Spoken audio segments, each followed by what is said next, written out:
জীবনে বিপদ বলে আসে না। আজকে এই যে যারা আছে, সবাই কিন্তু কনফার্মে আমাদের যে গাড়িটা আগে আর কি অ্যাক্সিডেন্ট আছে, জন্য মক করে আছে। এই জন্য যেই বাস আছে এই বাসে আমরা যাচ্ছি আর কি ডিউটি শেষ করে। এই যে রহমান ভাই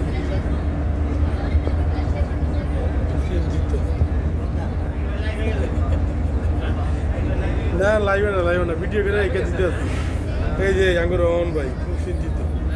আমাদের বদ্দা আগুয়াল ভাই ওই যে আরিফ ভাই। এটা হইলো প্রবাসে আসলে আর কখন কোন সময়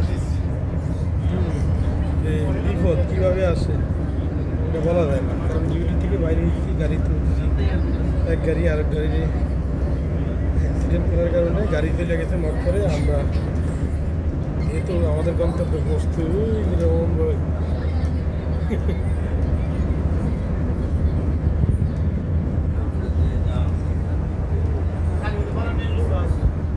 এখন আসি। এখানে অনেক সময় লাগবে, 1-1.5 ঘন্টা লাগবে